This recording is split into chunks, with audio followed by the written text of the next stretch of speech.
And we're back after a half hour for searching for the spring. Okay. Lesson learned. Don't ever let go of the spring. Keep your hands on it at all times.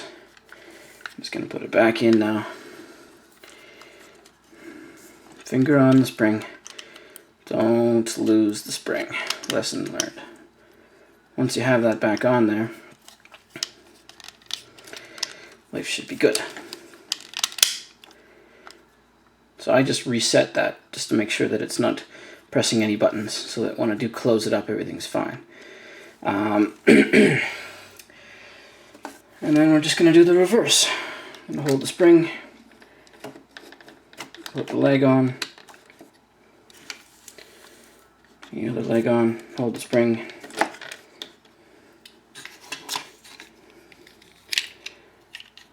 the arms,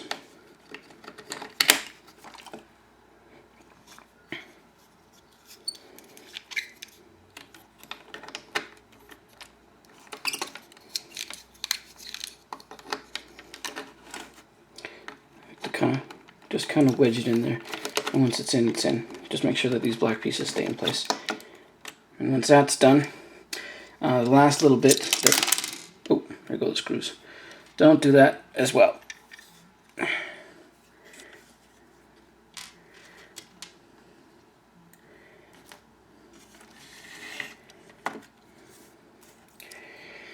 I am not having a fun day today. Once you lose the springs, you lose your mind.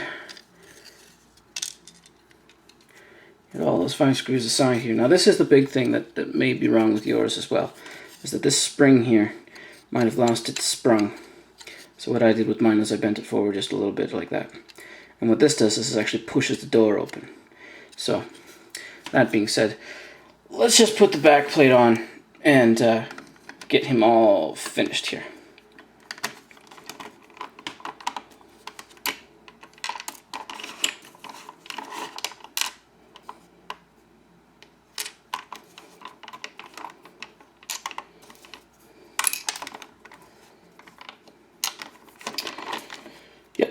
When you lose a spring, you get rattled up.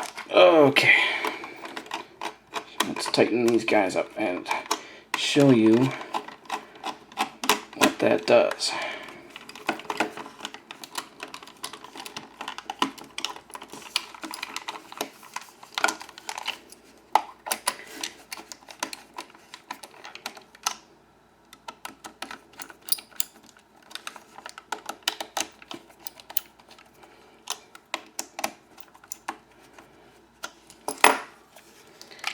Okay, let's just kind of get him back into the Ghetto Blaster mode, or right now I think I just put him in robot mode, less stress, but the main mechanism is what we want to do. So play, stop, and eject.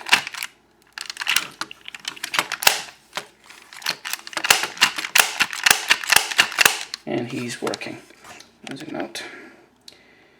So that's him, guys. That's Blaster done. Wonderful eject button working. And I hope your blaster gets repaired just as easily as mine. And remember, don't lose the spring.